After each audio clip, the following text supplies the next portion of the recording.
How's it going, everyone? So the Packers released their final injury report, and despite how long that list started, it cleaned up a bit. So to start off, Jaire Alexander, he was a limited participant on Saturday and is officially questionable for Monday's game against the Giants.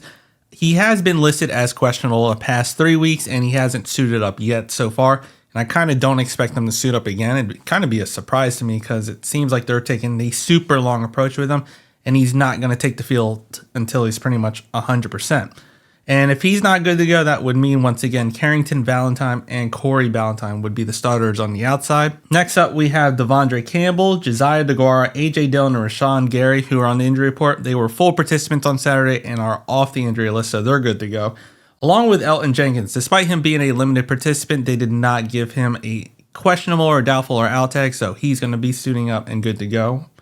Next, Aaron Jones, a limited participant. This whole week, he was a limited participant. He's officially questionable.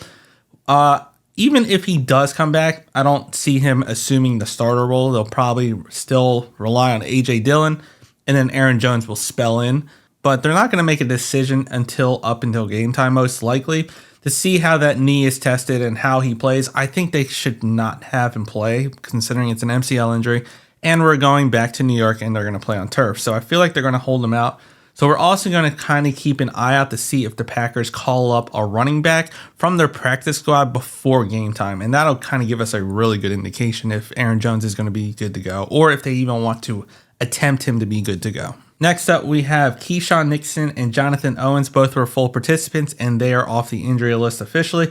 And Jaden Reed, who was a limited participant on Saturday, along with this whole week, he's going to be good to go, and he's off the injury list.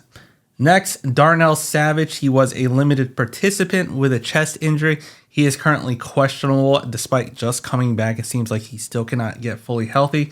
If he's not good to go, then it'll probably be a mix of Jonathan Owens, Rudy Ford, and Anthony Johnson Jr. to pretty much take over those two safety spots. Next, we have Eric Stokes, who is still technically on the IR right now. He was a full participant. He was a full participant this full week and is officially listed as questionable.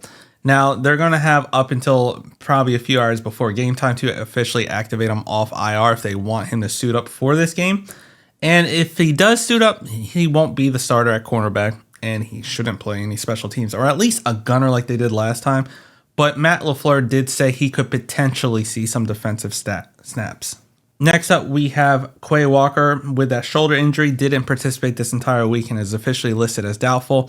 And he's most likely not going to be suiting up, which is going to kind of hurt us because we are going up against Saquon Barkley.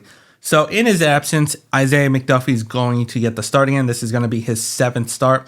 And Eric Wilson will probably spell McDuffie on very obvious passing downs, but I expect to see McDuffie a lot because the Giants will probably like to run and try to get Saquon, especially with our run defense notoriously just giving up yards to running backs. So I expect to see a lot of Isaiah McDuffie still in this game. And then we have Christian Watson. He didn't participate this whole week, and he is officially out. He is the only player that's already been ruled out with a hamstring injury. Not really a shocker to see here, but pretty much officially he is out. Then lastly, we have Devontae Wyatt with the elbow injury, was a limited participant. He is officially off the injury list, and he'll be good to go on Monday against the Giants. Now, looking over at the Giants side, they have officially listed 5 players as questionable and 1 already rolled out. So first off, their tight end, Daniel Bellinger, is listed as questionable. Paris Campbell, the receiver, is listed questionable. Dexter Lawrence is currently questionable. That's kind of the big player on this injury list that we're all kind of looking at because he's very disrupted on that interior line, and it will be a huge upgrade if they have him, or a huge loss for the Giants. Next up, we have Evan Neal, their offensive lineman. He's officially out. Ashawn Robinson, defensive lineman, currently questionable. And Isaiah Simmons is questionable. Now, as you see, Tyrod Taylor, he's off the injury list, but they have already announced early in the week Danny DeVito is going to be starting for them. And that about wraps up our injury list along with the Giants. And despite how long this injury list started, it's definitely gotten down to where there's now only 6 people with game time statuses. And it's kind of been how it is this year. Like, it's kind of just normal for us to have a bunch of players injuries, a bunch of starters. Next man up mentality. And I know every team says that, next man up. But the Packers have been so far doing a pretty good job with this mantra. But let me know what you think down in the comments. If you liked the video, hit the like button, subscribe to the channel, and as always, go Pack Go.